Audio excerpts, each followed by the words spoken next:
Boy, that's the exact opposite of what you're supposed to do when you get to a microphone.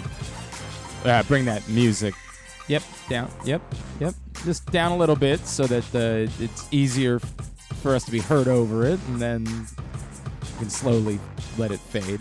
Good morning. It is Glenn Clark Radio, Tuesday edition of the program. I am Glenn. I think I sound slightly better than I did yesterday, but it's slight. Still working my way back. Still hacking up all sorts of mucusy goodness. You're welcome. Hope you're enjoying your breakfast. A lot to do on the program. Griffin's here once again. A lot to do on the show today. Really special show, in fact. We're going to have some fun baseball conversations coming up a little bit later on in the program. The great Peter Gammons, of course, a legendary baseball reporter and TV personality. He wrote recently for The Athletic about the expectations that Adley Rutschman faces and the big picture for the Orioles and why he's feeling kind of positive about the Orioles of late. And we'll talk about all of that as Peter Gammons joins us a little bit later on this hour. In the 11 a.m. hour, I am extraordinarily excited about this. The, without question, single best story of baseball season just so happens to be Jose Cuas, a reliever for the Kansas City Royals. Now, if you're not familiar with Jose Cuas, what you should know is once upon a time, Jose Cuas was a University of Maryland Terrapin and a third baseman. And then after that, he kind of toiled in the minors and was entirely out of baseball just a few years ago. And in fact, working as a FedEx driver while still training to try to keep the dream alive. Played with an independent league team, got back into baseball, and just like 2 weeks ago made his major league debut. It's an incredibly inspirational story. The Royals host the Orioles this weekend. We're going to catch up with the former Terp, Jose Cuas, later on in the program. And I'm pretty sure that's the only Maryland baseball-related subject we need to discuss this morning. I'm pretty sure that's it. Also, today is Tuesday, so we'll get to Simply the Bets. We do it every Tuesday at 11:40 a.m. Simply the Bets, which is brought to you by the FanDuel Sportsbook at Live Casino and Hotel Maryland. Simply the Bets on Tuesdays, weekend at Bookies every other Thursday. We are going to try to help you make some money betting the NBA Finals.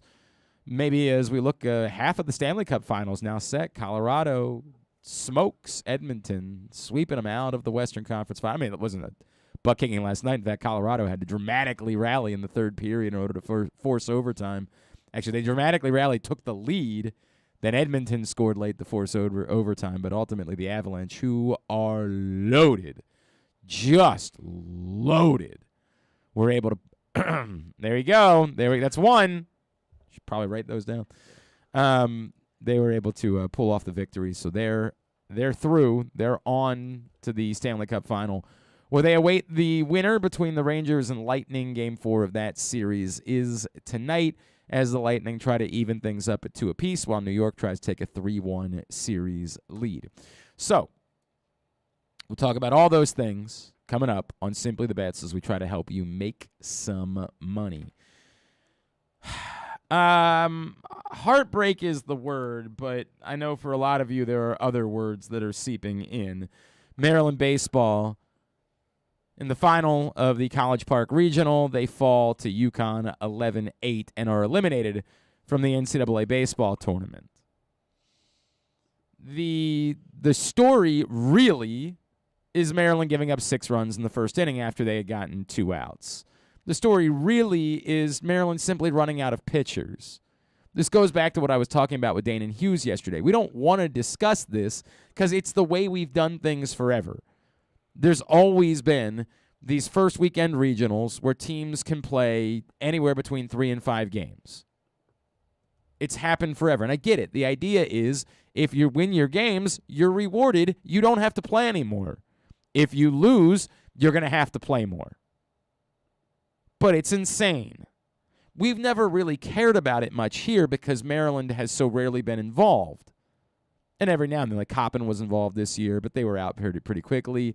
Towson's been involved. UMBC's been involved. But it's rare.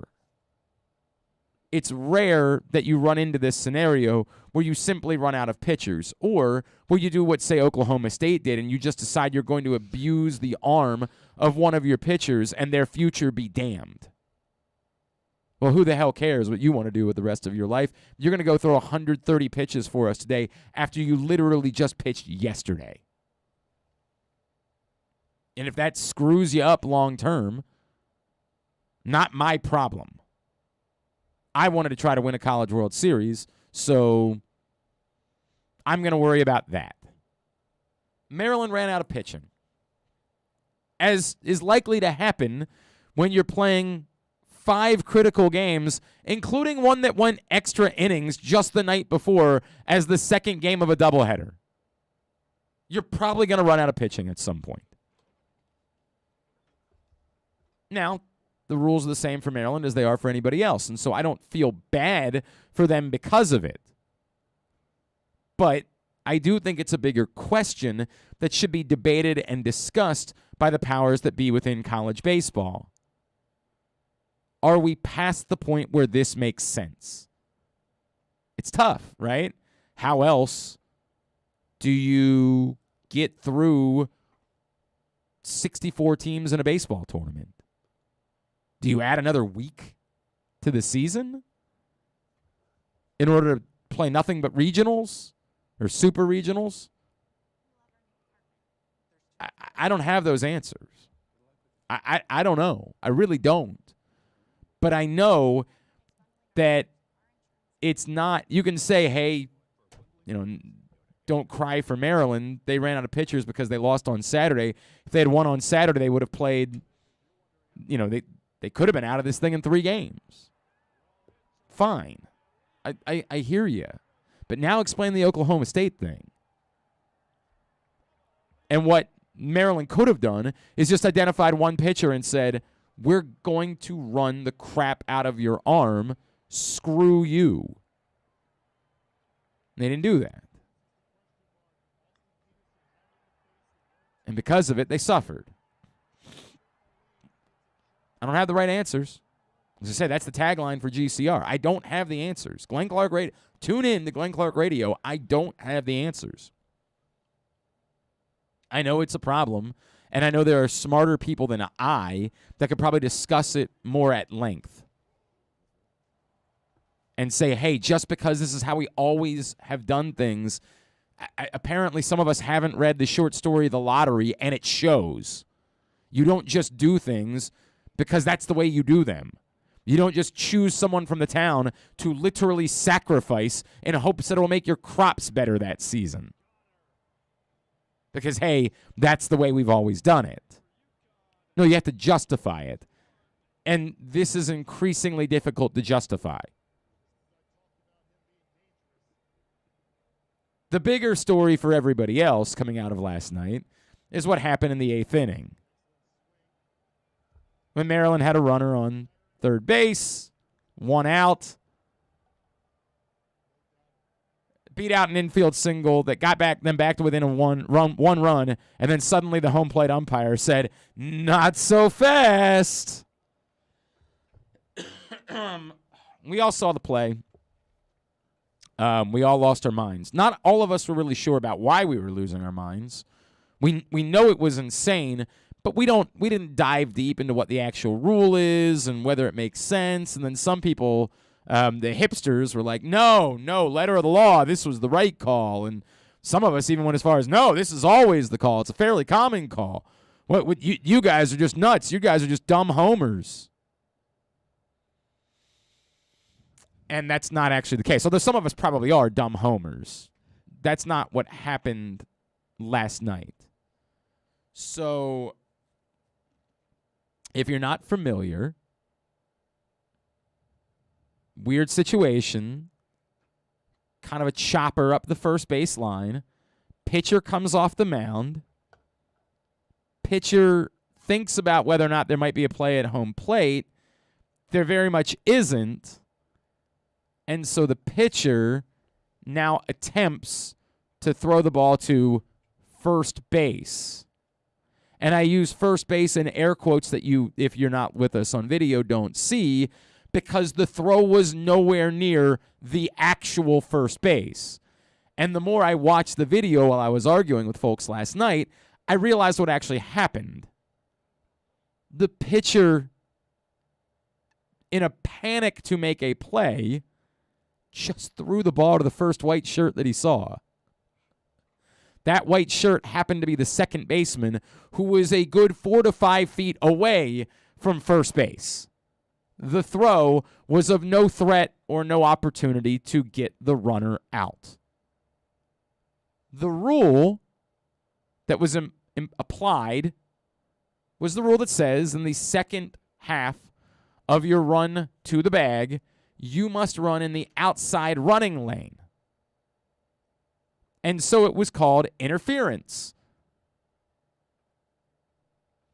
The funny thing about that is there's another wording in that rule that no one really wanted to address last night. It didn't come up on the broadcast, and even the people that were trying to defend the call, and they were very few, didn't want to talk about it. One of those guys was a guy named Matt, who told me that the rule is written in college as thusly, as thus. I'm a scholar. Quote, if the batter is running illegally to first base and his being outside the lane alters the throw of a fielder, hinders or alters a fielder's opportunity to field the throw, it shall be called interference and the runner is out. To be abundantly clear, that did not happen because the throw was so terrible, it had no opportunity to be hindered by the runner. It had zero chance of getting to first base and retiring the batter. None whatsoever. Now, what probably happened, if I had to guess, is either that detail of the rule wasn't being considered by the umpire, or when it was looked at on replay, they said, well, maybe if the runner had been in this path, perhaps the throw would have been better.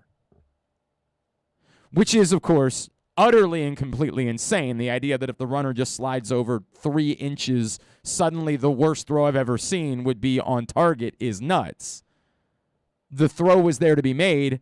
The pitcher simply did not realize where he was supposed to be throwing the ball to because he was in a panic and falling down and just wanted to throw the ball to the first white jersey that he saw.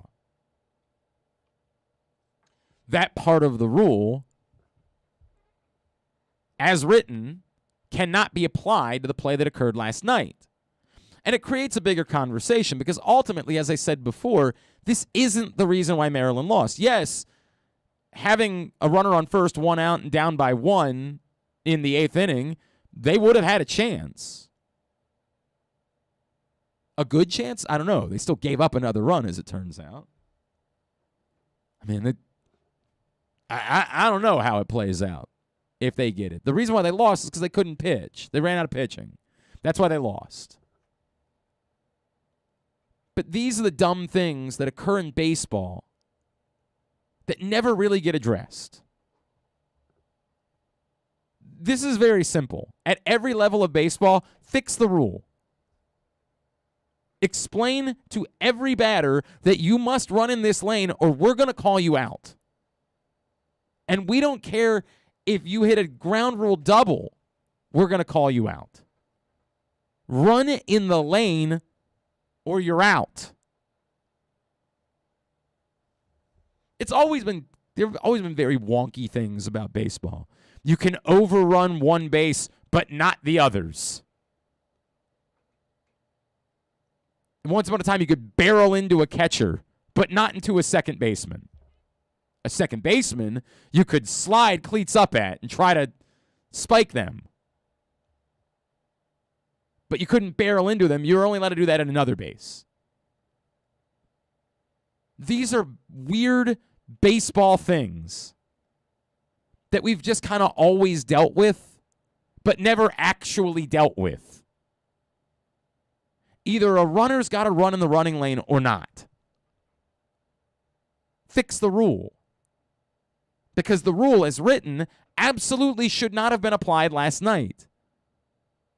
There is no justification of it. The throw was atrocious and had no opportunity in order to get the runner out. And as everyone knows, in those situations where the runner is in the bag, you're taught, just throw the ball on his back.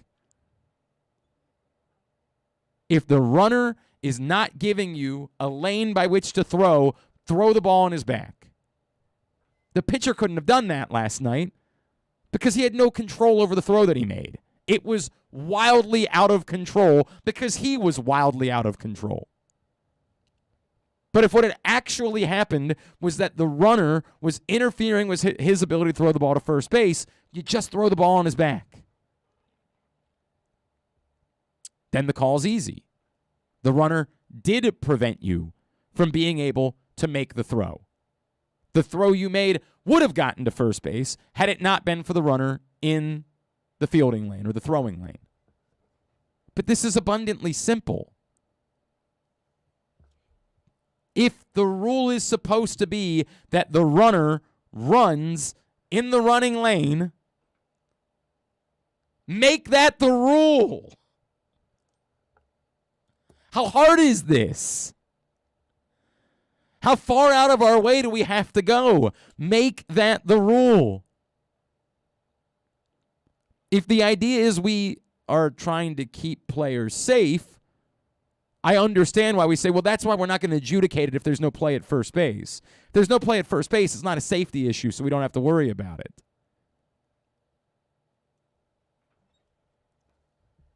But clearly we can't handle the ambiguity. We're not capable of it. These umpires, for the most part, aren't capable of getting the calls right when there's no ambiguity. When it's as simple as, is the ball over the plate or not? We can't handle that. Now you're giving them ambiguity? Now you're creating gray area? Well, hey, there's a rule, but it's only a rule if the throw is in this place. Well, we thought the throw might have been. No, they can't handle this. And that's all you can hope for, is that in a situation like this, once you get past the heartbreak and the shock of all of it, is that it can hopefully bring some clarification to the rule. Stop it. That's not going to happen. We've been dealing with this, Griffin. We've been dealing with things like this. Well, we dealt with running into the catcher, spikes up into second base but forever. That literally took Buster Posey getting hurt. It took Buster Posey, who was a budding superstar in baseball, getting seriously hurt for that rule to change. And likely, I've said, it would require something similar happening at first base in order for us to finally fix this rule. It would require something along the lines of a superstar first baseman being demolished. And this has always been awkward because you're saying the runner has a lane. But, for example, last night, the first baseman was playing in the runner's lane. So where's the lane now? Doesn't the runner have to go back to the inside in order to find a lane in order to get to first base? And the first baseman's allowed to just stand on first base, but the runner's allowed to run through first base. So you're asking for collisions. At some levels of baseball, they put two first bases, actual bases, down on the field. One's in fair territory, one's in foul territory. The fielder may play the one in fair territory. The runner plays the one in foul territory. Seems like we're getting closer to that happening. It seems over the top. It seems like these things shouldn't be necessary. You shouldn't weird a sport where you have to have two bases. But in fairness, you have one base that's not the same shape as the other bases. So I don't know why not. This will definitely not create change. We care about it because we live here. Nobody in Sheboygan gives a rat's ass about what happened in the Maryland UConn baseball game. No one in Jacksonville cares about it. No one in Phoenix Andrew Steck is in Phoenix. He might care about it. No one in Seattle. No one in Cleveland. No one in Gulfport, Mississippi is even aware that Maryland was playing UConn in a baseball game last night. unless they're a truly degenerate gambler. This will not impact change whatsoever. This is the type of thing that has to happen in like Game 7 of the World Series. But by the way, we've had significant things occur, and we've still not fixed the actual problems in sports. We like the Chiefs-Bills thing, the overtime thing. We're still not going to actually fix the problem. We're still going to create scenarios where which a game can end without both teams seeing the ball because we think we're so smart. I don't, again, I don't have the answer. And this definitely won't be the thing that leads to trying to fix the rule. But if the problem is you don't want runners running in fair territory, then just make that the rule. Just say no matter what the scenario is, no matter where the ball is, no matter whether there's a throw or not, if you run in fair territory, we're going to call you out. If you take a home run trot in fair territory, you don't get a home run. And you know what every player will start doing? Running in the running lane. Put another bag down. Do whatever. This has always been a butt-awkward thing about baseball. It's always been a little bit awkward that you can't overrun first base. Why? Why? I get that it kind of makes the game more exciting, I guess, right? Like, it creates closer plays at first base, but would slides to first base not also be exciting? Why is it that we allow overrunning at first base? We don't do it at third base. You could say, hey, well, we don't want to do it at second base because you're running into the field of play. Well, we don't allow it at third base. It's just the sort of thing that we've accepted as being part of the sport for forever. I'm not saying get rid of it. I don't inherently think it's an individual problem. It's just part of the greater problem that allows for things like this to occur. Fix the rule.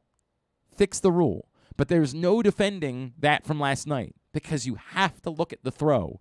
And the throw was awful and had no opportunity of getting the runner out at first base. It was nowhere close. And to say, well, that's because of where the runner was, spits in the face of actually watching the play. It becomes abundantly clear the pitcher had no clue where he was throwing the ball to, just wanted to make a throw because he was panicked and realized he wasn't going to get an out. Terrible call. Not why Maryland lost the game. Not why their season's over. Still a terrible call. No getting around it.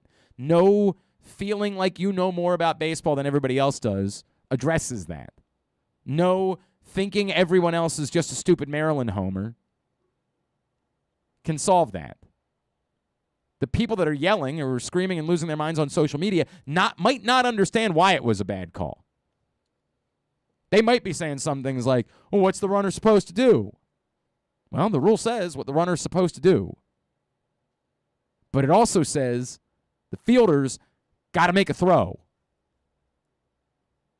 that the runner interferes with. And that didn't happen. That was not part of the play. The throw was an abomination. Unacceptable that you applied a rule that, as written, is not applicable. Still not why Maryland lost. Bummer that Maryland loses. No way around that. In the midst of this historic season, hosting a regional for the first time, absolutely heartbreaking way for this to end. No getting around that at all. Still obviously a remarkable year. It was neat for those that have never really been into college baseball to suddenly get into it, like to see how everyone was watching the game last night, especially with the Orioles off and there being no basketball. Like everybody in town was watching the game last night, and that was really cool.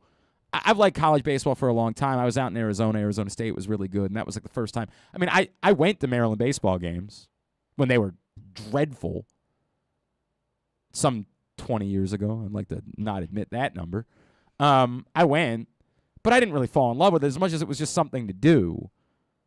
When I was in Arizona, and Arizona State was really good, I was like Friday nights at the ballpark were madhouses. And I had never seen anything like that. Of course, we, in this area, lacrosse is our spring sport, right? So when Maryland plays Hopkins, it's bat-ass crazy. We've seen massive crowds for spring sports, but we've never seen that energy for baseball at the college level around here. And college baseball is silly, and, you know, as you saw last night, Maryland fell behind 6-0, and they weren't really out of the game in any way. College baseball is a wild sport, man. It's a lot of fun, and it was cool to see it be embraced by the average sports fan in the community last night and throughout the course of the weekend. It was cool to see massive crowds down in College Park. It was cool to see. There's no reason to think, based on what they've built at Maryland, now they got to try to capitalize on it. They got to improve the facilities. They got to keep doing more to help Rob Vaughn, who has proven that he can build something here, and Matt Swope and his staff. Like, they got to do more for those guys to be a threat. Obviously, Maryland's always going to, as among spring sports, they're going to prioritize lacrosse. I get it. They just won the national championship. They probably should. But they're proven they can make baseball compelling. They can get people to come out and watch Maryland baseball on a Friday night. Give them a little bit more. Give them just a bit more upgrade, investment, help in order to continue to build what it is they've been building. It's been, and for those that don't realize just how impossible this is, I mean, Maryland baseball was non-existent for the better part of 2 decades. I mean, non-existent. To call them a doormat wouldn't possibly explain it. It was as if the program did not exist. And now here we were with everybody watching the game last night. It was very cool. All right. Today's show is also brought to you by the Stay on the Fan Variety Hour. Speaking of baseball, Stay on the Fan, Ross Grimsley and Mike Boddicker were talking baseball last night on Facebook Live. By the way, John Proctor, that's a good joke. I'm going to choose not to share it, but it's a good joke. They were talking baseball with Mike Boddicker. You can find that right now, facebook.com/PressBoxSports, PressBoxOnline.com/video, YouTube.com/PressBoxOnline. Stay on the Fan, Ross Grimsley, Mike Boddicker, great baseball conversation last night. Make sure you go check it out. Speaking of baseball conversations, when we come back in, we're going to catch up with the great Peter Gammons. We'll talk some Orioles. We'll talk some Adley Rutschman. Birds host a short series with the Cubs. I never understand why 2-game series exist. So bloody stupid. But they're doing one starting tonight. We'll talk to Peter Gammons next. It is a Tuesday edition of Glenn Clark Radio. Sports fans, the wait is over. The all-new FanDuel Sportsbook is now open at Live Casino and Hotel in Hanover, Maryland. This is your chance to win big right in your own backyard. Bet on every sport with self-service kiosks and watch all of the action from the best seat in the house. Make every moment more at the all-new FanDuel Sportsbook at Live Casino and Hotel in Hanover. Please play responsibly. Gambling problem? Please call 1-800-GAMBLER or visit mdgamblinghelp.org. Are you ready, soccer fans? This summer, the English Premier League returns to Baltimore. Arsenal, Everton, square off in the Charm City match, July 16th, under the lights at M&T Bank Stadium, home of the Baltimore Ravens. This is your only opportunity to take in a Premier League match this summer in the Mid-Atlantic region. Individual and group tickets are on sale at BaltimoreRavens.com. The biggest pro wrestling stars today and all time all have one thing in common. You've heard them on Jobbing Out. Matt and Nick Jackson, the Young Bucks. Thanks for having us, man. Appreciate it. The great Kurt Angle. Thanks for having me on the show. I appreciate it. Matt Riddle. Yeah, man. Thanks, man. The champ, Drew McIntyre. Oh, thank you for having me. The great Ron Simmons. Damn. Keith Lee. Appreciate you guys having me, man. Bill Goldberg. My pleasure. Charlotte. Thank you so much for having me. Mick Foley is with us. This is the greatest name for a wrestling show I've ever heard. MJF. I'm glad you're happy I'm on this show because I'm freaking miserable. Le champion. Chris Jericho, Le Champion. AJ, Aaron, Brandon, and Glenn are talking pro wrestling every week on Jobbing Out. Find it at PressBoxOnline.com/radio, iTunes, and SoundCloud. Stan the Fan here, welcoming back one of my favorite sponsors, the Costas Inn. And everybody around Baltimore knows the Costas Inn is a great place to go and grab crabs, steaks, salads, soups, whatever's on your mind to eat in person. But did you know that the Costas Inn has upped their game? They are now one of the premier takeout places in Baltimore. Give them a call now to order your food, 410-477-1975. That's the Costas Inn over 4100 North Point Boulevard. The latest edition of Press Box is available now. On the cover, Luke Jackson profiles Orioles catcher Adley Rutschman, diving into where his passion for baseball and for catching comes from and how he uses that passion to elevate those around him in the Orioles organization. Also inside, Bo Smolka takes a look at how the Ravens' 2021 draft picks can make progress in year two, and Glenn Clark offers a very unique tribute to former rival Mike Krzyzewski that all Maryland fans can appreciate. Press Box is available for free at over 500 area locations, including 60 Royal Farm stores, and you can always find the entire edition as well as the best daily coverage of the Orioles, Ravens, and Terps at PressBoxOnline.com. To follow the show on Instagram, it's just Glenn Clark Radio. And to follow the show on OnlyFans, wait, I don't think you're supposed to know about that one. Any hoodle. Take it away, boys. You know, I should have mentioned that I was talking about Stan the Fan's schedule this week. On Thursday night, he and Gary Stein are going to catch up with Courtney Coppersmith. It's an amazing story. Courtney Coppersmith, who is a pitcher for the UMBC softball team. By the way, I ended up, after the Maryland game was over, I watched the Oklahoma State-Texas softball game. Wild turn of events in that game. Oklahoma State on their way to the College World Series Finals for the first time. And then a base hit. They were up by 2 with a runner on first. A base hit to right field turned into multiple defensive blunders, and a Little League home run allowed 3 runs to score, and Texas wins. And they're now going to face Oklahoma in the Women's College World Series Final. But speaking of softball, Courtney Coppersmith, who's this brilliant, just overwhelmingly great pitcher for UMBC, has decided she's going to use that extra year of eligibility and come back next year as she pursues a PhD while pitching. It's nuts. So Stan and Gary are going to catch up with her on Thursday night. Pretty incredible story. We actually do this a little bit earlier on because of his schedule, and we had to just make it work. But Peter Gammons is one of the greatest voices in all of baseball history, and he spent some time with us right here on Glenn Clark Radio. Let's take a listen right now. Well, it's always a pleasure to be joined here on GCR by one of the most iconic voices in baseball history, and he just wrote a really thoughtful piece at The Athletic about Adley Rutschman. I don't think I've ever told him this before, but once upon a time when I was a child, he was the man I wanted to grow up to be. He is Mr. Peter Gammons, and he's with us here on GCR. Peter. I'm glad you didn't go astray. Peter, no, by the way, it's not a joke at all. My folks, my father would say, I looked up and I said, I want to be like Peter Gammons.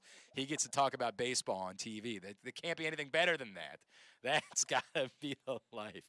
Thank you for taking the time for us, sir. Really appreciate it. I got to tell you, this is a topic that we have talked about a lot. As you know, everybody in Baltimore, over the moon, excited about Adley Rutschman. But I worry about our expectations. I think in Baltimore we are setting up for, if he is not an amalgamation of Mike Piazza's bat and Pudge Rodriguez behind the plate, we're going to be disappointed by it. And I just don't know if that's fair as far as expectations for Adley Rutschman. I don't think it is. I think he's going to be a really good player. And a lot of that has to do with makeup, which I'll talk about, and what catcher demands. Catcher demand. Let's just start with this. And Brad Osmosa was, I believe, caught the 6 most games in baseball history. It was a great catcher. Johnny Bench, Ted Simmons, they've all said the same thing. The single most important thing a catcher does is create conviction in pitchers. The whole thing with the framing thing is just, that's child's play. People like to play with computers. It's handling pitching stats. And this guy, I think Rutschman's going to be great at it. And because he's such an unselfish person. I mean, I go back and I'll start with I've written about this. He when he was 19, he came east to play in Cape Cod, played for Falmouth, and he had to work on hitting. He was still way behind after his freshman year. He was struggling with some things. He let the manager Falmouth was a phenomenal person. No, look, I have to make changes. No problem, he said. But it was he hit 164 with one extra base hit for the season, and was by far the most valuable player on that team. And there was another player who got drafted in the top 5, who had a big bat, who decided he didn't want to play in the playoffs because he wasn't playing third base, because he can't play third base. But that's another matter entirely. But Rutschman is just a phenomenal person, and I love the story. His first game, they were playing at Chatham. So he jogs out for the bottom of the first, introduces himself to the umpire, shakes his hand, calls him sir, and drops down behind to warm up the pitcher. So people in Falmouth were watching on the 21st of May when he made his debut in Baltimore, because people loved him. I mean, really. So for the top of the first inning, he jogged out behind home plate, introduced himself to Andy Fletcher, the umpire, shook his hand, called him sir, and dropped down and prepared to warm up the pitcher. And what the call I got was, how great this guy! He's got the biggest bonus in baseball history. Mm-hmm. It's 5 years later, he hasn't changed one iota, and he never will, because that's who he is. And that's, if you're looking for what is going to make the Orioles have to build a pitching staff. And I know it's unfortunate that Rodriguez might be out the rest of the year, but he's going to be there in another year. So and they start to build pitching. He's the key guy to be able. If you have a young guy who already gets it behind the plate, because most don't, it's amazing. And that makeup is something. I mean, it always was. I mean, I've talked to friends of mine, the scouts, who knew him from the Northwest, and knew him even coming out of high school. And just the makeup, the family, everything was just good.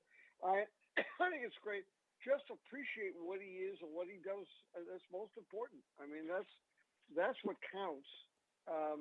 And you look around in baseball, there are a lot of teams that end up with, it's the catchers, not the guys with the stats, that can really handle the pitching staffs. I mean, I know Yasmani Grandal has great talent and has great numbers.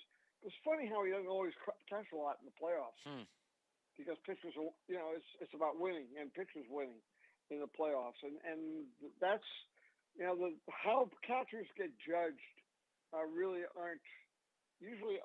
often aren't really valid. It really depends on those catchers, and I'm so excited, and I know I was listening to something on radio around the 1st of May, and somebody said, "Oh, geez, Bobby Witt's really been a flop." And I'm going, wait a minute. Right. Now, I've known Bobby Witt's father since he was 12 years old, so I have a little bit of a personal stake. But I mean, hey, wait a minute. He's 20 years old. Right.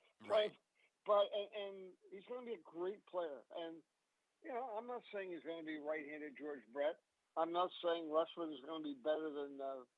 He's not. He's not going to be Johnny Bench. Nobody else has ever been Johnny Bench. But he's going to be really good. And I mean, I have, from the day that he came up, and I watched that on television, I've had a different feeling about the Orioles. I'm getting it now. And now, when they played in Boston in that 5-game series, the topic of conversation all weekend on the Red Sox side was the Orioles' young arms in the bullpen. Now, Jorge Lopez and all those guys going to be here 3-4 years from now. No, but they're so good. They're going to get them I mean, I think Lopez is going to be one of the most sought-after guys in the trade market. Sure. I don't know. It's just they have a different look, and this is not knocking any former catcher, but to me, they have a different look when he walks out in the field, and he handles. He doesn't walk out there handling it like, I got $820,000 and I'm the number one pick of the country and I'm going to be a star.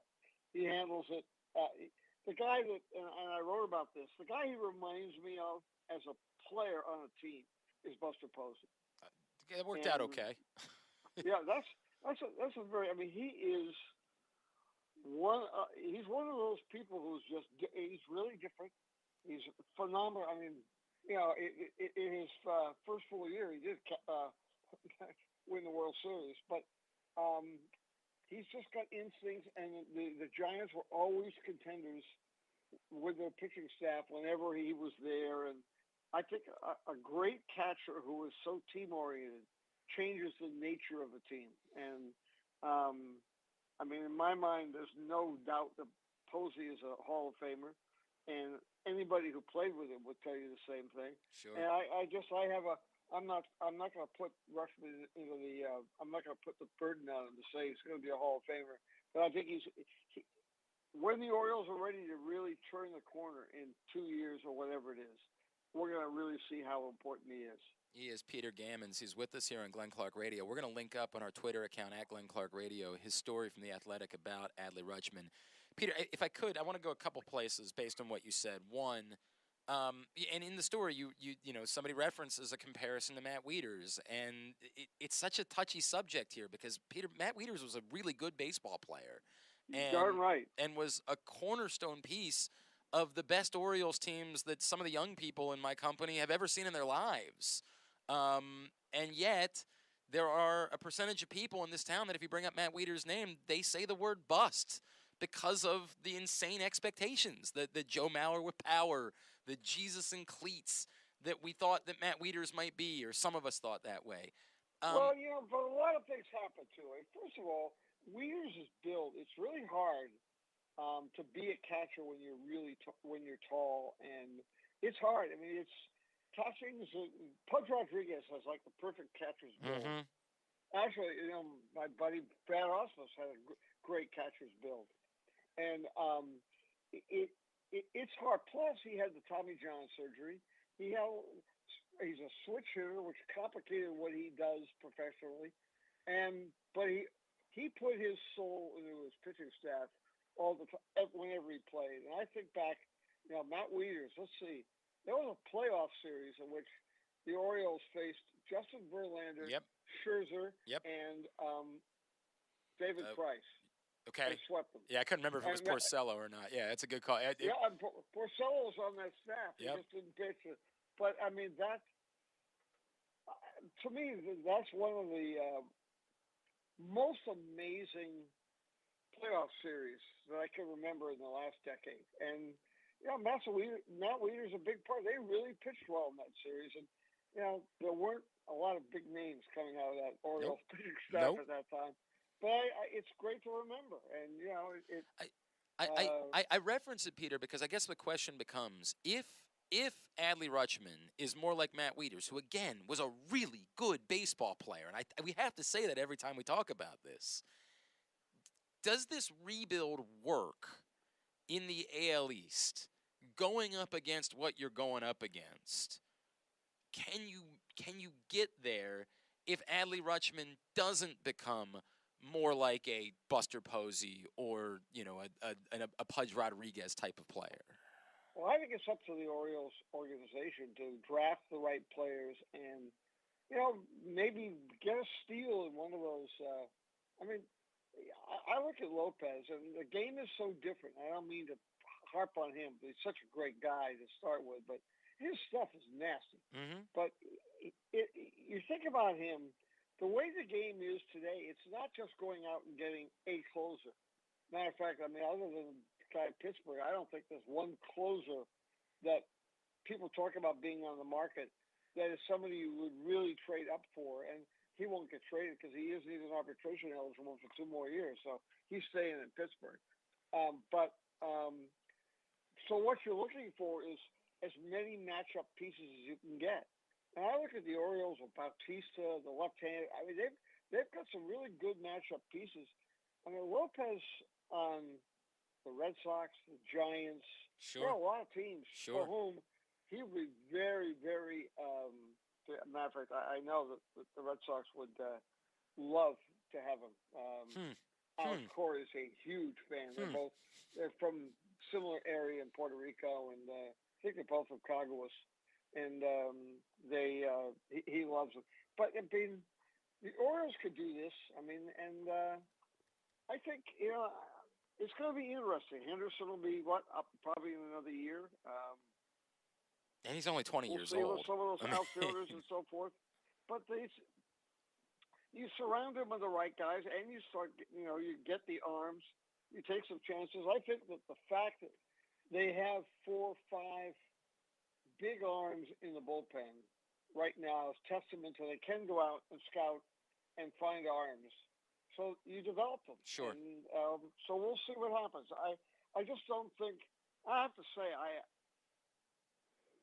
the Orioles were playing in the middle to late April. I was convinced they were going to lose 100 games. Right. And I'm convinced they won't now. And those arms that they've gotten and really used well, and it just I really get a sense that some of their not the veteran players, but there's something coming. The center fielder is a tremendous player. It's very different. And now that you've got that guy that can really work with the pitchers and help out everybody, I don't know. I just think are they going to finish over 500 and be in the playoff race? No, but they can make a lot of progress. They're there. Yeah. And I think it's really fun. And I don't want. We have a tendency to listen to shows and read things. Oh, this guy's going to be the next such and such. Just let them be what they are. Hopefully there's a 14-year-old out there who, like 7 years from now, somebody is saying, oh, this guy's the next Adley Rutschman. And he's not the next Johnny Bench, he's the next Adley Rutschman or the next Buster Posey. And that's, and there's a joy there. That's all he has to be is the best of Adley Rutschman, and I think he's going to be. If I could, before I let you go, Peter Gammons, and I really appreciate the time, there's 3 that I just want to touch on quickly, if I could. One, you mentioned, what they might have to do. Is this coming off season, is this the time for them to start putting money into this as well? This is the 4th year of the rebuild, and we know that they certainly took a hit from the pandemic. It hurt them probably more than it hurt a lot of teams for losing that year of minor league development. But we're 4 years into the rebuild. Next year will be the 5th. Is this the offseason, as you see some of this progress and some of this excitement, to say, hey, now's the time to match it and spend not maybe $100, $300 million, but just spend something to keep this thing moving forward? I think so. It's finding those. I think a couple of veterans who can really help young players coming along are really important. Getting the right kind of. They might be 28 or 30 years old. They're probably not going to start the All-Star game, but they can really help young players and bring a lot of character and experience to the team. And a couple of those guys are really important. That's. I know he's not there, and I understand why. Buck Showalter is always brilliant at finding those guys. But that's something the Dodgers have done really well because they scout so heavily. And they get a Justin Turner, and they find guys who aren't supposed to be great players, and they end up really affecting their teammates and really pushing them forward. And those are guys to find, and hopefully it's with the scouting and so forth they can do those things and help bring along the Hendersons and guys like that are coming, and so they get a little incrementally better, and then they get lucky with a couple of pitchers and they keep moving forward. You can't.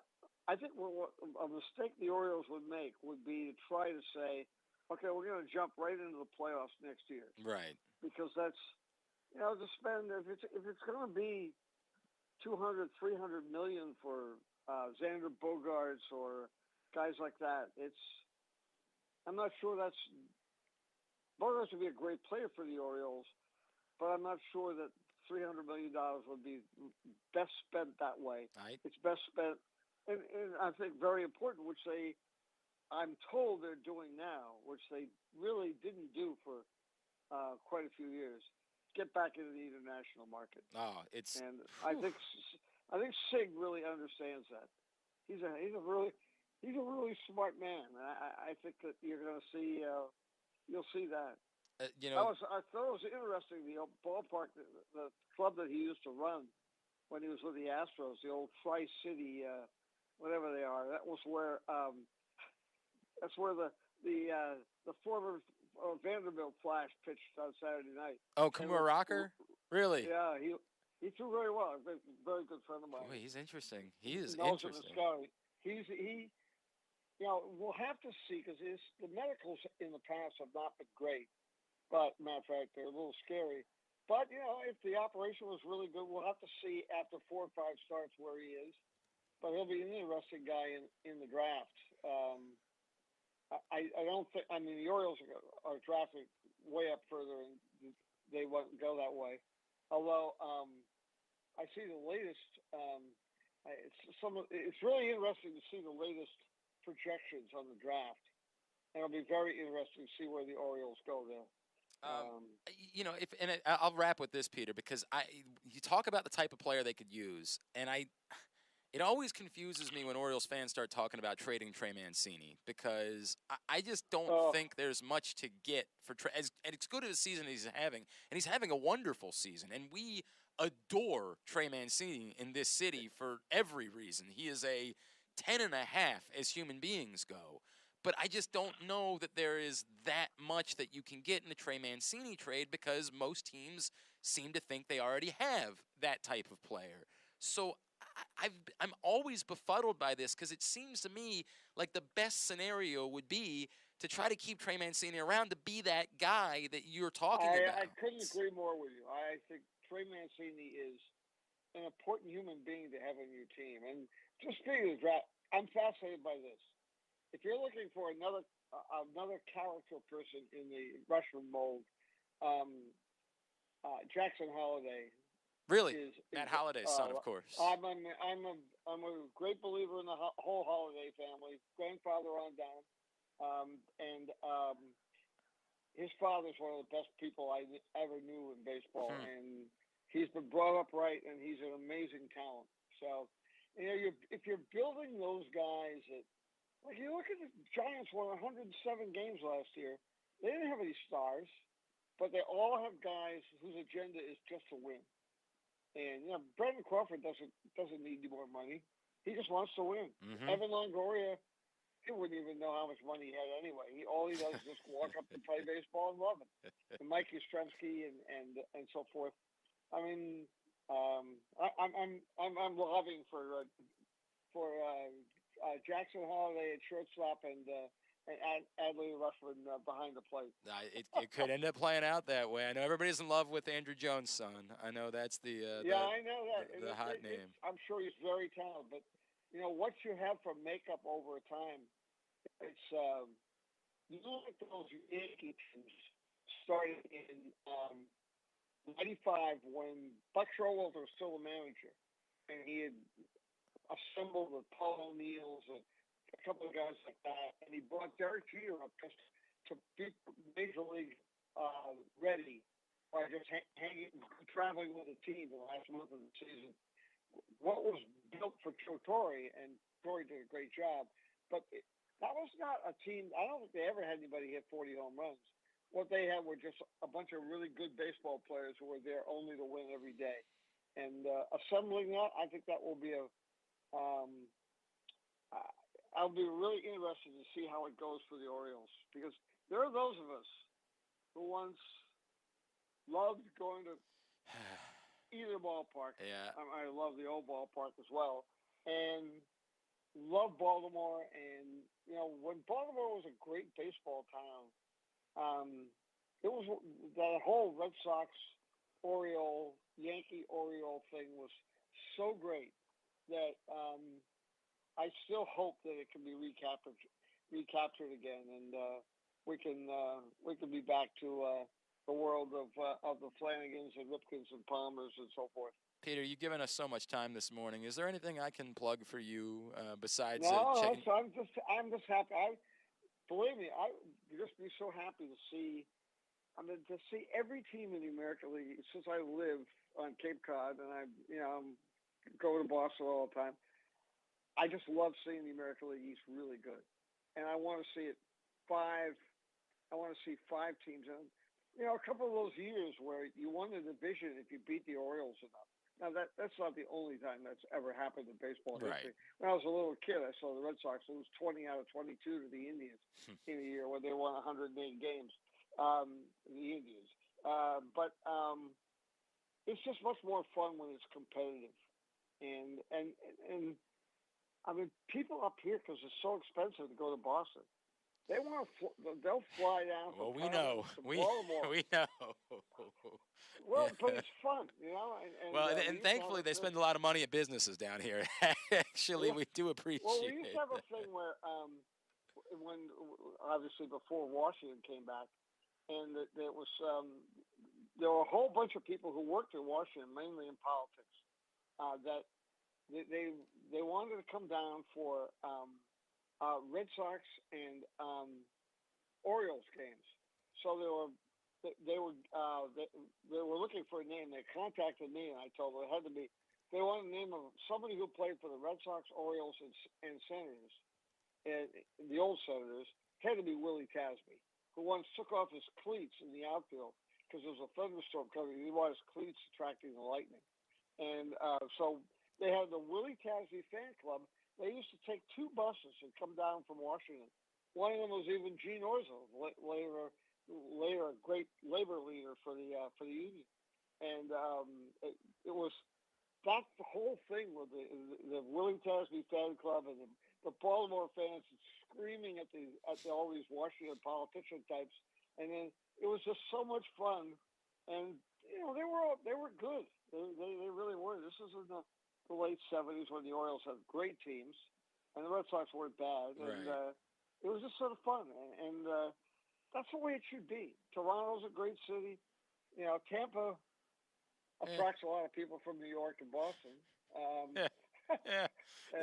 That's a really diplomatic way of saying it, Pete. No, we need that again. I mean, it's. And I hope that there are enough people around to bring back the iconic classic nature of those Orioles teams, which was so funny. I mean, the sense of humor and everything, plus to have one of the 12 most important players in the history of the game, Cal Ripken, in his hometown, was really fun. So I'm believe it, you can tell. I'm really excited. I don't expect that they'll avoid a 10-game losing streak at some point this season, but I do believe that the tide has turned here. Peter Gammons, it is always an honor and a privilege. Thank you so much for taking the time for us this morning. We really appreciate it. Thank you very much. Wow, that was delightful. I know Peter Gammons went on for a while, but when you're talking to Peter Gammons, you just let him do that because he's Peter Gammons. So he can chat for as long as he would like to chat with us, and we're going to be okay with that. Appreciate Peter Gammons taking the time for us here on GCR, and a lot of interesting stuff in there. He agrees with me about Trey Mancini. We talked about that yesterday. Like, it's not Trey Mancini that's blocking Kyle Stowers. It's Anthony Santander. If you feel like you have to trade someone, I've always thought Santander was the answer. Just always have. I'm not going to back off on that. I think he is a more valuable trade chip because of his arm, because he's legitimately an outfielder, whereas Trey Mancini's just, a guy defensively. I think that there is not likely to be a robust market for Trey Mancini. First of all, you got to deal with the fact there's a mutual option for this year. I could see where the Orioles would balk at the idea of wanting to pay Trey Mancini $10 million next year, but My God. Who are you paying? I don't know if you've seen how he's performed this season, but $10 million, that's about what you get in baseball at this point. It's about the going rate. And I agree with you a lot more now after hearing the way he put it into terms. Like, you want to get that 28-year, 30-year-old guy that's just good for, developing younger guys, teaching guys, a high-character guy like Trey Mancini. So it makes a lot more sense now to make sure we try and retain him. If you're signing him to a number... Comparing him to Justin Turner, that's... If you're signing him to a number that guaranteed something, that said he's got to be here, if you're talking about 5 years, $100 million, something like that, okay, that becomes problematic. Because now he's got to be here, and no matter what's coming through, you've got to find something for Trey Mancini. And he's got to perform at an extraordinary level every year. I don't think there's a chance in hell that's the market for Trey Mancini. Now, all it takes is one team. Of course, I could be wrong, but I think it's insane. I just don't think the cost of this is all that extraordinary. I'm just never going to be on board with that. I'm never going to be on board with the right decision here being to trade Trey Mancini, with the one caveat that I gave yesterday, which is that you've just decided, come hell or high water, he's not a part of this thing. And so either you're holding on to him to the end of the year for funsies, or you're taking what you can get for him at the deadline. But I don't like that premise. It's just the one premise where it makes sense. That to me is the entirety of the Trey Mancini conversation. Is this the offseason to spend money? I'm more and more convinced. And like I said to Jeremy yesterday, it's time to kind of demand it. It's time we step up and say, whoever's got a voice steps up and says, we kind of got to hold you accountable now. We've been on board. We understand. We've sat through pretty miserable baseball. Now it's time to come out on the other side. Now it's time. We understand the Orioles aren't going to be the Dodgers. We get that.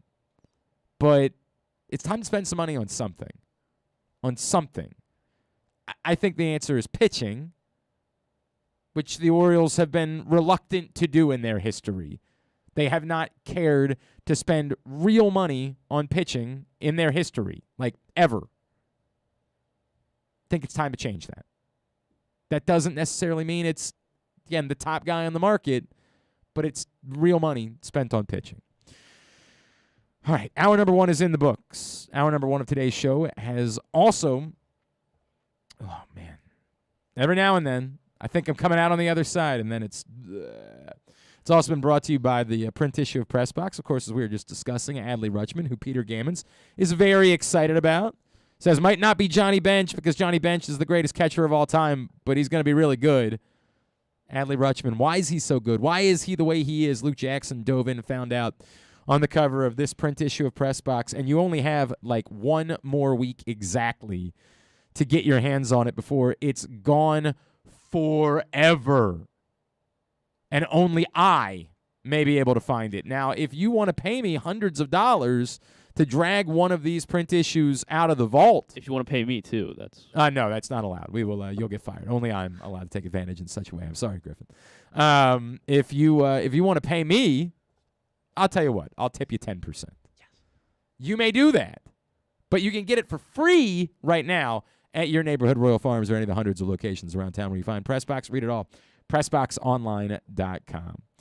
When we come back in, the single best story of the MLB season, bar none, is a former Terp. His name is Jose Cuas. He's a pitcher for the Kansas City Royals. You gotta hear this. It's next. It's Glenn Clark Radio. Hey, Birdland families, this Father's Day, join the O's in celebrating Dad at the Yard as they take on the Tampa Bay Rays Sunday, June 19th at 1:35. Go above and beyond by treating Dad to a fun-filled day with the entire family. Make sure to get to the ballpark early because the first 10,000 fans ages 15 and over will receive an Orioles golf visor. Dad's Day done right this year with the O's. Don't wait until the last minute when planning Father's Day. Secure your tickets now at Orioles.com/tickets. Sports fans, the wait is over. The all-new FanDuel Sportsbook is now open at Live Casino and Hotel in Hanover, Maryland. This is your chance to win big right in your own backyard. Bet on every sport with self-service kiosks and watch all of the action from the best seat in the house. Make every moment more at the all-new FanDuel Sportsbook at Live Casino and Hotel in Hanover. Please play responsibly. Gambling problem? Please call 1-800-GAMBLER or visit mdgamblinghelp.org. That first sip. That first bite. Start your day off right with a delicious breakfast at Royal Farms. Choose from a fantastic selection of fresh Royal Farms breakfast sandwiches and top it off with a rich hot cup of the freshest coffee in the world. At Royal Farms, breakfast is available day and night. It's the freshest breakfast in the world. Real fresh, real fast. Royal Farms. Baseball is back, and so is the spring seasonal menu at Glory Days Grill. Start with the opener, flash fried pork belly with our popular Korean No. 2 sauce, and take a bite out of the Crunch Burger, topped with home run sauce, white American cheese, and house-made chips. It also features irresistible options like a baseball cut sirloin with blue cheese, grilled shrimp with garlic butter, and a strawberry salmon salad. And then there's the closer, the Cracker Jack Sundae with a waffle, ice cream, and Cracker Jack. This menu will be gone at your neighborhood Glory Days Grill. GloryDaysGrill.com to find out more. Great food, good sports. The 2022 baseball season is in full swing, and the future is brighter than ever for your Baltimore Orioles. I'm Paul Valley. And I'm Zach Goodman. And together we bring you the Bat Around every Saturday from 10 a.m. to noon with everything you need to know about the Orioles and baseball as a whole. From veterans like Cedric Mullins, Austin Hayes, and Ryan Mountcastle, to young stars like Adley Rutschman, Grayson Rodriguez, and DL Hall. We've got you covered for every game, every pitch, and every debut. You can watch us at youtube.com/PressBoxOnline and Facebook.com/PressBoxSports, or you can listen at PressBoxOnline.com/radio. So join us live on the Bat Around every Saturday from 10 a.m. to noon right here at PressBox Sports. The Toyota Tacoma comes in a wide range of models and trim lines. You can choose the perfect Toyota to reflect your unique personality and driving habits. Check out buyatoyota.com for deals on new Tacomas from your local Toyota dealer today. It's statistically proven that the show sounds better if you're not wearing pants. Like me, right now. You're listening to Glenn Clark Radio. You know, let me follow this up. Matt Torper chimed in. Great interview with Gammons. I'm always very skeptical of the notion that a catcher can carry an offense. A decent number 5 hitter, excellent number 6 hitter is a more reasonable expectation. And I agree with that, right? Like, the part that I brought up is, can they break through in the AL East without a true game-changing middle-of-the-order bat? And if Adley Rutschman isn't that guy, who is? Where is that guy on this roster? Peter Gammons makes the comparison to last year's Giants and says, well, look, they didn't have a superstar. They were just a well-built group, right? And that you can start to kind of do the math on. Adley Rutschman, if he becomes a solid offensive player and a damn great catcher, and Austin Hayes continues to be a good hitter. Never a true superstar. That's unfair. But a solid Major League Baseball player and the solid hitter that he's been so far. If Cedric Mullins kind of gets back to at least the mean, if Kyle Stowers comes up and produces at the Major League level, and Gunnar Henderson and Jordan Westberg can be pieces, and, you know, however this ends, if Ryan Mountcastle is a 30-home run guy, a quality middle-of-the-lineup bat, even if he's not a transcendent power hitter, well, you start to do the math and you say, well, that can work. Now, can it work in the AL East? Can it work when you have, you know, game changers, the Vladimir Guerrero Jr.'s of the world in every other lineup? Wander Franco, can it work in the AL East? I don't know. But the Giants made it work with pitching in a division where the Dodgers existed and the Padres. I don't know if it can work or not. I think that it's riskier. You'd be better suited having a true transcendent offensive star, your own Vlad Jr., and Adley Rutschman is your best hope of that, of what you have. But is it reasonable? No, it's probably not reasonable to feel like your catcher can be that guy. Your next number one pick, could that be that guy? Maybe, but when? Does the timeline work that when that guy gets here to be your transcendent star bat, you're still able to take care of all, you're still able to have these pieces together? Don't know. It's interesting in how we look at how this rebuild might come together. All right, we're into hour number 2 of today's program. We do have Simply the Bets coming up a little bit later on. Simply the Bets, as always, is brought to you by the FanDuel Sportsbook at Live Casino and Hotel. Game 3 of the NBA Finals is tomorrow night. You want to be in the FanDuel Sportsbook at Live Casino and Hotel because they have 61 self-service kiosks, and they have an infinite number of prop bets available. Infinite! You cannot count all of them. I promise you. I've tried. I got tired and hungry and angry, and it was a bad moment for your boy. It's infinite.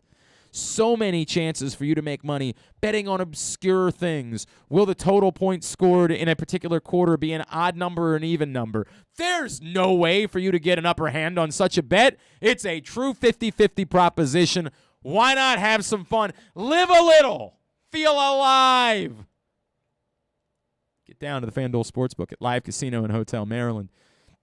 Get your bets in. Game 3 tomorrow night, Game 4 on Friday night. There are always big crowds in the FanDuel Sportsbook for NBA Finals games. So if you want to reserve your spot, reserve your table, reserve your reclining chair, your group of reclining chairs for you and your friends, email events@sportssocialmd.com in order to take care of that today. We also do this a little bit earlier because of his schedule as they're getting ready for a game today. But, man, this is this might be my favorite conversation we're going to have all year. Former Terp, now Royals pitcher, Jose Cuas. You got to listen to this right here on GCR. Well, this is one of the coolest stories that we have been able to bring to you here on GCR in some time. The Orioles are going to play the Royals this weekend and down in Kansas City. And when they do, there's going to be maybe a familiar name to those of you that are Maryland baseball fans that you're going to get the chance to see because he made his Major League debut just a week ago. After he had played in the infield during his time at Maryland, converted to pitcher, was literally out of baseball not that long ago, working as a FedEx driver, but now is officially a big leaguer. It was so exciting to see and so exciting to chat with Jose Cuas from the Kansas City Royals, who's with us now here on GCR. Jose, it's Glenn back in Baltimore. It's so good to catch up, man. Thank you for taking the time for us. Thank you for the interview. Thank you for the call. And, it's been a crazy ride. Man, I can only imagine. All right, so let me go back, right? I'm talking to you, let's say, in 2015, right? And I say, Jose, in the next 7 years, you're going to be grinding away, having to switch positions, battling to try to get through. You're going to be out of the game entirely. There's going to be this global pandemic. You're not going to know if you're going to ever have the chance, but one day you're going to get there. Would you have said back then, yeah, I'll take that? Being that I'm here now, yes, I would say I take that. Would I have believed you? Probably not. What were the emotions like for you when you're there? You've got the jersey on. You've made it through everything you've been through. You've made it. What is that feeling like? Oh, I can't even put into words. There was a lot going through my mind. Probably so much I couldn't really pick out one specific thing. From putting on a baseball uniform to being in the dugout to then being in a bullpen and just admiring the stadium. And, the closest I've been to a Major League ballpark while playing would be on MLB The Show, video game. So it was just, a lot to process, having my family there as well. I'm still at the point where I still don't believe it. I'm still in shock. I'm just trying to take it day by day and just enjoy every moment of it. Did you ever doubt? Did you ever give up hope that you were going to be able to get there? Or did you always still have a belief, if I just keep working, if I just keep grinding, no matter how, dark it might look, I'm going to be able to prove that I can do this? Well, no. There were times where, I wanted to quit. As you probably heard in the story, in 2018 when I was working FedEx, I gave up on baseball. Mm-hmm. And my brother, who's the reason I'm where I am today, pushed me and told me, hey, let's give it a shot. You still have, you're healthy. Let's work and let's see, where it takes us. So after while working FedEx, at night, I would go to the park with him and throw. And he told me, listen, if you're going to give it a shot, we're going to go all in. So I sacrificed everything. I was tired every single day. And, he would just tell me, listen, if you're going to pitch through a 162-game season, you're going to have to learn how to do it tired. So let's just use this as getting ready for that. Wow. It's a hell of a thought, right? Yeah. So when it became real for you, right? When you got the call, was there something? Can you take me back? That what your brother did for you. What's that phone call like? Like the first one, you get the call that you're going up. What's the phone call like with your brother after that? I mean, the phone call wasn't as big as the hug he gave me after I debuted. The phone call was still, a shock thing. I was, in communications with the Royal staff, trying to get on a flight to get out to Cleveland. So his call was pretty quick. Hey, listen, I just got called up. I don't know what's going on, but just get ready. You guys are going to get on a flight to Cleveland tomorrow. I'll see you there. And that was it. There wasn't much talking about it, much, dialogue. The next day when they got there, he gave me a big hug in front of the hotel. Was like, hey, we did it. And then on the field, after I pitched and they were able to come down to the field to take pictures and see me, he gave me a hug, and it was a tight hug. Like I could just feel his energy, his excitement. Like, we spoke about this 5 years ago, and look at it. Here we are. Man, that's powerful. Jose Cuas is with us. He's a former Terp. He's with the Royals now. We're chatting with him on GCR. Jose, the other hug that jumped out at me, and we actually happened to have Richie Palacios on the show last week because he's a former Towson Tiger, and the Indians were in Baltimore, or the Guardians, sorry, were in Baltimore. I didn't know about your guys' relationship. Can you tell me a little bit about that? Richie being there, two Brooklyn kids, and what that meant for you to have him there as you made your debut. Oh, it meant a lot. He's best friends with my brother, as you stated. They went to Towson together.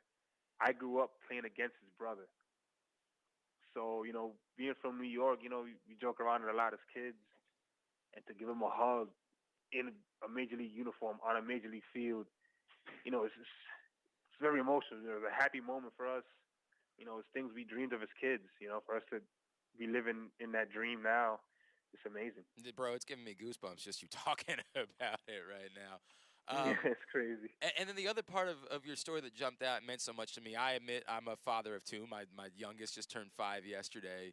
How much doing this was about your son and showing this is it's nothing in comparison, but I had this incredible anxiety and fear about the idea of jumping out of an airplane, and the Army Golden Knights reached out to me and said, hey, would you come jump out of an airplane with us? And I did it, and somebody asked me why, and I said, because I want my kids to see that you can overcome your fears and you can overcome your anxiety. I want them to know that.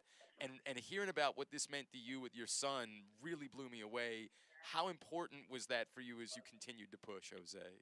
Oh, well, he was a huge reason as to why I decided to listen to my brother and say, you know what, let's go. Let's give it another shot. Because I just look at him and say, hey, if I quit, when he's older and understands what's going on, he's going to look at his father as a person who quit on his dream. So what kind of message would I be sending to my son, if I quit on my dreams because things got rough? So I would look at him and just say, listen, I got to do it for him. This is a story that, my kids are going to grow up to listen and read about, and they're going to learn about perseverance and how I was knocked down and I was able to get back up and keep pushing towards my dream, whether it became a reality or not. Oh, it's powerful, bro. That's real powerful, man. How old's your son now? He's 4. Oh, dude. Does he have any concept of how important this is and what a big deal is? Can he grasp that in any way? I don't think so. I mean, he's always just excited to see me. Yep. I could be playing backyard baseball, and he sees me, he's excited. But, as time goes on and he gets a little older, he'll start to understand a little more. Oh, and, once he comprehends enough and he's able to read back on the story and find out, who his dad really is, it's going to be amazing. I can't wait for that moment to be able to explain to him the things I went through while, when he was born and where I'm at today. Man, that's cool. You know the other cool part about this to me, a lot of guys that like have to work a job or pick up something else, they try to distance themselves from it. And hey, that's not my story. You've really embraced like the part where you worked for FedEx. Like you're not hiding from it. You joke about it on social media. Like, oh yeah, it's no joke. It's no. I can't hide it. It's what I've been through. Now, whether I like it or not, did I want to be there? Absolutely not. I wanted to be playing baseball somewhere, but the reality was, things were tough at the time, and I had to bring money to the table to feed my kids. What did that time do for you? Did it help you mature in a way? Did it humble you? Did it add a perspective that maybe helped you as you made this jump to the bigs? Oh, it helped me grow up 100%. Helped me take things more serious. And I was a big, I am a little clown. I like to joke around and have fun. But during that time, I'm a grown man. Once you have a kid, you automatically a grown man. You got to provide for a household. And being that I wasn't able to provide for my household, it made me realize, listen, something's wrong here. Like, your son is going to go hungry if you don't provide. It hits you. It hits you in a heartbeat, doesn't it? Like, yeah, 100%. My son cannot miss a meal. And no. That was my mindset. Like, my son cannot miss a meal. Man. Well, I can only imagine how well he's eating at the moment. He's doing well. Jose Cuas with us on GCR. Jose, just take me back further, because for Maryland fans that never even knew that you got and moved to pitching, can you take me back that far? Go back to 2015. How did you go? How did pitching end up becoming the path for you? Well, when I signed, I signed as a third baseman, as you stated. I struggled hitting. From 2015, I had a good 2015 season in the Advanced Rookie League of the Brewers. My next two seasons, struggled miserably with the bat. I realized I had no chance of reaching the big leagues as a third baseman anymore. A lot of guys were above me. So I spoke to my brother and my agent, and I said I wanted to make the transition to pitching and see if they gave me the chance to do that, which they did. I'm thankful for that. They gave me a chance at pitching. I was over the top at the time. I pitched for about 2 months with the Brewers. Okay. And was released in July of 2018. So then how did it go from, like, from the over-the-top delivery to the side? Where did that come from that you turned into a sidearm guy? Well, I went being hit that bad over the top. When I got released and the independent ball opportunity came up, I was messing around with it. Hey, let's try to mess with different arm angles. And Francisco Rodriguez, K-Rod, was there in the Atlantic League team, and he liked what he saw from the sidearm. He said, hey, let's stay there. Let's just work from there and, learn how to command and things like that. And it felt more natural, because that's where my natural arm slot was, from the infield. So that's how I was able to gain the velo. Okay. So it was sort of like making a throw from third base. Exactly. Wow. I always threw from that angle. So it was natural. So I was like, wow, this feels a lot better, a lot less stress on my arm than throwing over the top. Did you know then that it was your path? Did you say, like, this is my chance? Or again, like, at that point, things were so cloudy, it's got to be hard to know. Yeah, but at that time, once I dropped arm slots, I was having a little success in the independent ball team. I'm like, okay, and I have big leaguers telling me, hey, you got a chance. Like, you look good. Like, this stuff plays in the big leagues. So they boosted my confidence a little. So I'm like, okay, here we go. It works. Wow. And then 2019 comes around, and I was hoping to have a contract already before spring training. That didn't happen, so I ended up going back to the same independent ball team, the Long Island Ducks, and that's where the Diamondbacks signed me a month later.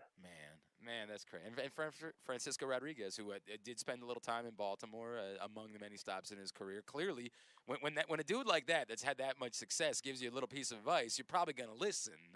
Yes. Oh, I listened. I picked his brains. Every time he would tell me, hey, you have a big league arm. All we got to do is work on, things pitchers need to do in the big league, at the big league level. and we worked on it every single day. And that, he gave me a tip and advice, and that stuck with me till today. He said, when you're on that mound, everybody that reaches first base on you, whether it be a hit, walk, whatever it is taking food away from your kid's plate. Damn. And that has stuck with me to this day. Like, when I'm on a mound now, even at the big league level, that's what I'm thinking about. Oh. Every hitter there is trying to take food away from my son's plate, and I won't let that happen. No, that is intense, bro. That is intense. Yeah, man. no one's going to take food away from my kid's plate. Jose, it's been an exciting time for Maryland fans recently, obviously. What a season it's been for the Terps. You guys really kind of started this back in the mid-teens, right? Yes. It was your teams that made the deep runs and established something. I know Rob was on the staff at that time.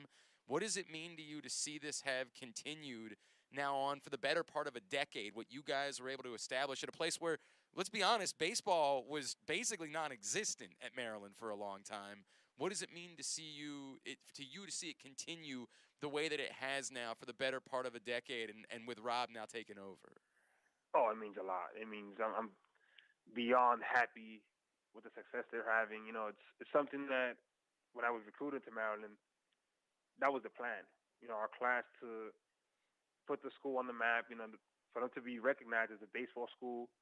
And I remember the coaching staff telling us, hey, if you guys achieve this, you'll be remembered forever. Because Maryland was never a baseball school. Never.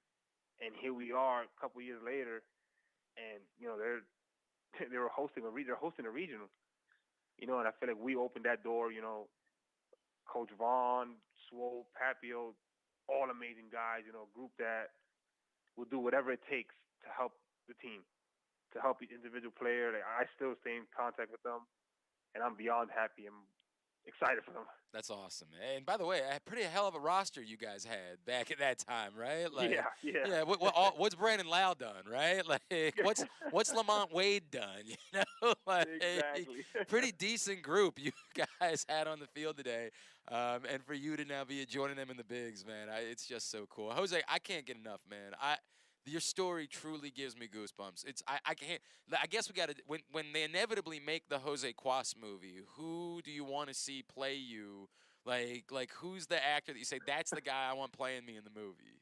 I was asked this question a couple of times, and I want to play myself. Okay. I want to experience everything that comes with this story, with this accomplishment. I want to feel a part of everything. Man, that's awesome. Jose, I'm so happy for you. Look, we're not going to pretend like we're rooting for you this weekend when the Orioles face you, because you know how that goes. But, man, it's just such a cool story. It's so incredible to see what's happened. I know it's at Cuas, and that's CUAS28 on Twitter. What about on Instagram? Are you on there that Maryland fans can give you a follow? Instagram is at JoseCuas28. At JoseCuas28. Jose, seriously, congratulations, brother. I'm so happy for you. Thank you for taking the time for us. Continued health and success to you, my friends. Thank you. Thank you so much for the interview. I appreciate it, and I look forward to hearing from you soon. And that gives you goosebumps. Holy crap. Jose Cuas, openly admitting, like, he was done. He had given up. It was hopeless. And his brother just said, I'm not going to let you do that. They kept working, and now he's a major leaguer. And the Orioles will see him this weekend when they're down in Kansas City. Just such a cool story. Such a freaking cool story to see the success that Jose Cuas has had. And appreciate him taking the time for us here this morning on GCR. All right, from Ryan, and Matt Torber just brought this up too. Ryan says, Glenn, do you think that there really is trade value in the Orioles bullpen arms? I know you oftentimes the one that throws cold water on how much the Orioles can get for some of their pieces. Yes, I think Jorge Lopez, very much. Peter Gammons clearly thinks the Boston Red Sox are in love with Jorge Lopez. Is there value there? Sure. And that's the type of value that it makes sense for you to deal, because we just know how baseball works. Relief arms tend to be fleeting. They are really good for a couple of years.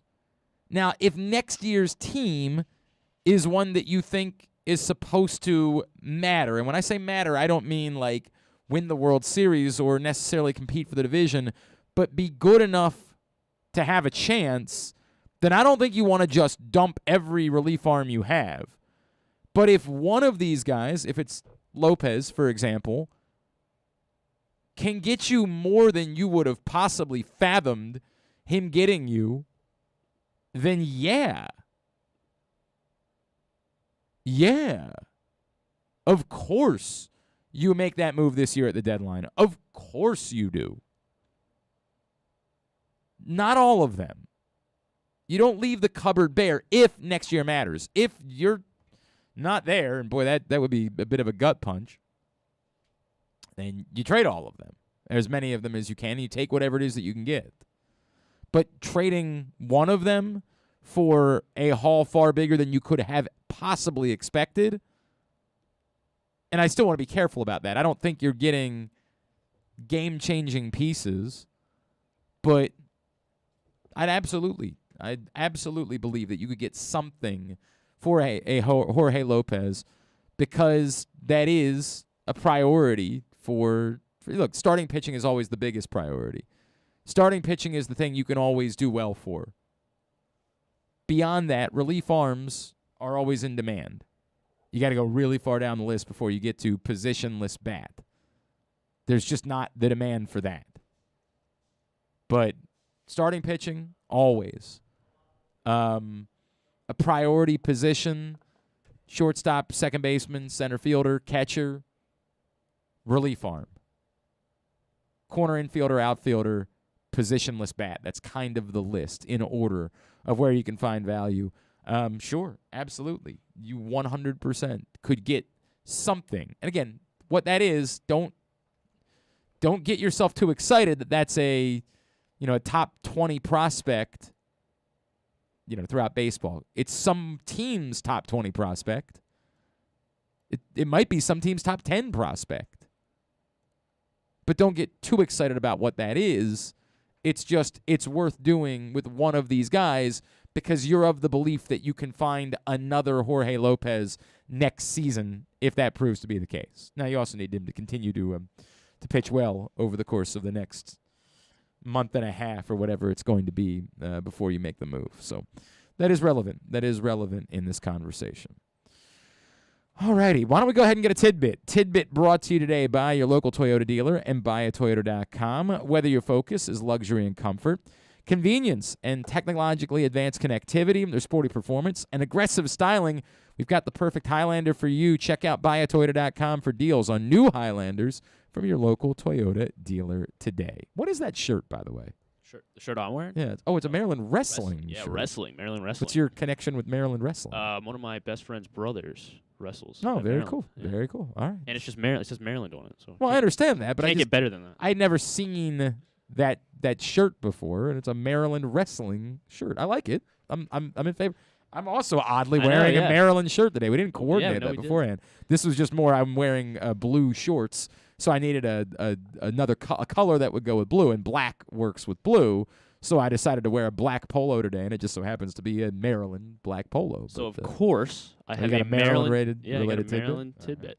So before we put the Maryland baseball season to rest officially, so Jose Cuas, he became the latest Terp to play in Major League Baseball when he debuted last Tuesday with Kansas City, and he actually became the 39th Terrapin to play in the majors. So Glenn.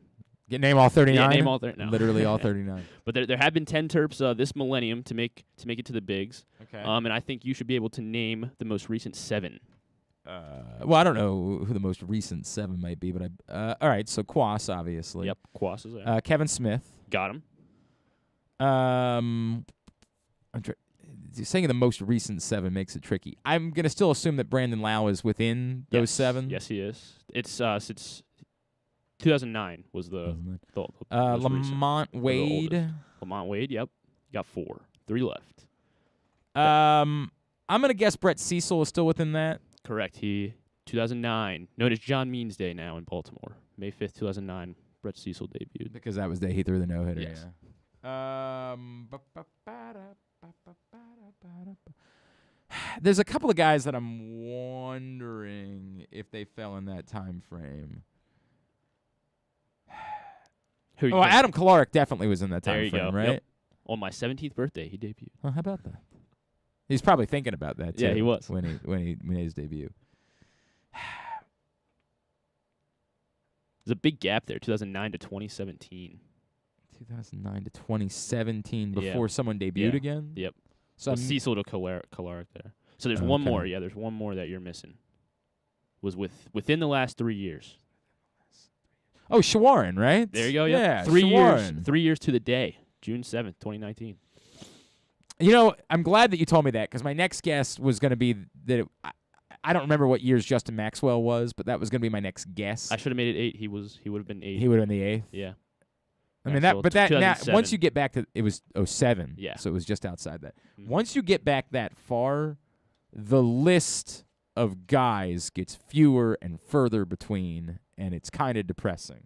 Like I'm going to guess it's not that far removed from Justin Maxwell to say Eric Milton. I'm going to guess that there aren't a lot of players. There were a lot of years, but not a lot of players between Eric Milton and Justin There Maxwell. was Kevin Hart. There was Steve. Kevin Hart? Schmoll. Yeah. I gotta be honest with you. I did not know Kevin Hart. I mean, he's had a neither did tremendous I. film career, but I'm surprisid to learn that he played either at Maryland or in Major League Baseball. He frankly. actually Does not debuted. not ideal size. What we're trying to think of what Kevin Hart must have been. Must have been back in the day when they had undersized shortstops. He must have been one of those guys, a defense only type of shortstop, right? He was a pitcher from Ohio. Don't remember anything about Neither, there being yeah. a player He named went Kevin to Hart. Navarro College and then transferred to Maryland. Does nothing for An me. 11th round draft pick in 2004. I believe you. I need you to know I believe you. It just means I have no recollection of any of this. It means nothing to me whatsoever. This Kevin Hart fella. What year was Milton? Milton was 98. So Milton 98, Schmoll in 05. Who? Steve Schmoll. Oh, sure. Yeah. Yeah. Mr. and Mrs. Schmoll's son. Then Kevin Hart debuted the next day. Maxwell debuted. Okay. And then So yeah, there was two Cecil. guys. There's literally Yeah. two guys in what a good span of a decade Yep. between Yes. Justin Between- Maxwell and Cecil. Eric Milton. No, Milton. Oh, Maxwell. Milton. Yeah. Yeah, that's the way it was. Thankfully, Maryland baseball, despite last night, Maryland baseball clearly on a far better trajectory. All right, very good. Here's what's coming up totally tubular-wise. Totally Tubular brought to you by Glory Days Grill. The spring seasonal menu has been extended, probably another week or so for you to take advantage of it, like the opener, the flash-fried pork belly with the delicious Korean No. 2 sauce, the Cracker Jack sundae, and so much more. All available right now at your neighborhood Glory Days Grill. Get your order in, glorydaysgrill.com. Here's what's coming up tonight, totally tubular-wise. The Orioles do indeed open this very short series with the Cubs, 2 games. Tonight, Kyle Bradish on the mound against Keegan Thompson. Not familiar with his work. That's 7 o'clock on Masson 2. Masson Nationals Marlins at 6:40. MLB Network Rockies Giants at 11. TBS Dodgers White Sox at 8. ESPN Game 4 of the Eastern Conference Finals. Rangers Lightning at 8 o'clock as the Lightning try to tie the series up. CBS Sports Network, Minnesota Lynx, New York Liberty at 8, Atlanta Dream, Seattle Storm at 10. The UEFA Nations League this afternoon on FS2. It's Finland and Montenegro at noon on FS1. Italy and Hungary at 2:45. Italy playing for the titles that really matter, not those stupid World Cups. Who needs those? Get all the titles that people actually care about, like the Euro is a big one. And the UEFA Nations League, that's the one people really... Who needs to make the World Cup when you can win the UEFA Nations League? It's so stupid. USA Tonight for WWE NXT at 8 o'clock. Some non-sports highlights? Not a ton. There's a new episode of America's Got Talent. No, that's not a highlight. Are you on? You'll be on tonight? No, it's just not a highlight. Who cares? I mean, there's just literally nothing. There's a new episode of Chopped on Food Network. Maybe this... I don't know if this might apply to you. It's called Help, I'm in a Secret Relationship on MTV. Oh, boy. Hopefully it doesn't apply to me because have you ever been in that it would kind be of a situation? secret to me. Like, it would be stunning news. Imagine if, like, I was on the show tonight and I found out that I'm in a secret relationship. Would be wild. And I'm pretty sure my wife admits that she's in a relationship with me. I think she does publicly, so... I don't think she tries to hide me. I think that we're good. I don't think we're in a secret relationship whatsoever. I mean, if you're asking me if there was a time in my life where, You were in a secret relationship. Like, because I don't know what that because means. I was keeping it secret, or because they were. I'm trying to think. Probably either. Yeah, there was probably a few times in my life where there were things like that. So, Going. so you'll I tune used to have a rule when I was when radio was a bigger deal, like before radio died and podcasts took over. Like when radio was a bigger deal, I had a rule that like if I was dating someone, I would not acknowledge it on social media because I would see like when radio equaled like an amount of fame, right? And I use that term very loosely. Like it wasn't real fame; it was just sort of like local notoriety. I would like see messages that girls would get. Like I would talk about a girl on the show, and then she'd be like, "You should see this." Like people were just disgusting. So I had a rule that I wouldn't acknowledge relationships on social media because I was like, I just don't need that. And there was one girl that I was dating that wanted to break up with me because I wouldn't acknowledge the relationship. I was like, you understand, I know I'm in the relationship, right? Like you know we're in a relationship. I'm just not putting it on social media. That's literally the only thing I'm doing. I changed my mind about that at some point because, again, radio died, and then I got out of radio. Now I'm back in.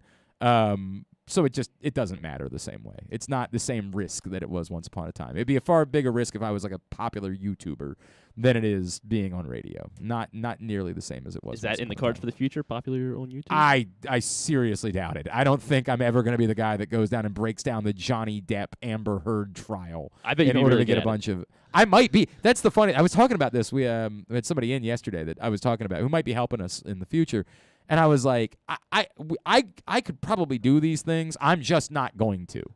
Like they were talking to me about like, you want to grow your social, like you should start interacting more. I'm like, I'm never going to be that guy. I'm going to die without being that guy. It's not going to happen. I have no doubt that I could do it. I'm just not going to. There's no way. I am too old manish in order to be involved with those things at this point. Anything else? Final highlight, there's a new David Letterman special on Netflix. Oh, my next guest. Who's the guest? I don't. Well, it's called That's My Time. Oh, Is that the name of it? That's a different thing. Yeah, it's a different thing. It's like what is that? I don't know. It just came out I'm actually kind of interested in that now. I've not watched his interview series, which is a shame because David Letterman's a genius, and I probably should be watching it, but there's just too many. I have too many things in the old queue that I need to watch before I get to the David Letterman program. So, all right, very good. Thank you. Today's show. Thanks today to Jose Cuas. Thanks also to Peter Gammons. We'll get that up in the greatest hits section of the archives.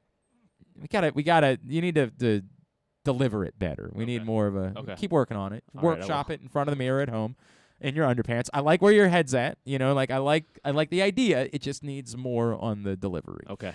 I will Tab at GlennClarkRadio.com. On the program tomorrow, Isaiah Likely is scheduled to join us. Ravens rookie tight end who just signed yesterday. Of course, it's Wednesday, so we'll talk to Drew Forrester. Obviously, a lot to discuss about the Live Tour, and they had a horrendous press conference this morning. Surprise, surprise. We'll talk to him about that. Stuff and things, as always, on a Wednesday edition of GCR. Thanks to everybody at PressBox, all of our great sponsors and partners, including Glory Days Grill, Royal Farms, Grade 8's Memorabilia, the FanDuel Sportsbook, the Baltimore Orioles live casino and hotel, as well as the Charm City Match, your local Toyota dealer, and buyatoyota.com. Thanks to Griffin. Follow him on Twitter at Griffin_Bass. Follow us at Glenn Clark Radio. Thanks to Ryan at RexPexRyan. Follow us on both Twitter and Instagram. Have a great Tuesday evening. Go Birds. Duke sucks. Ohio State sucks too. If you are with us on audio, do nothing. If you're with us on video, give us 1 minute. Go back to the original host of the video, whether it's Facebook.com/PressBoxSports or YouTube.com/PressBoxOnline. Refresh, and we'll be with you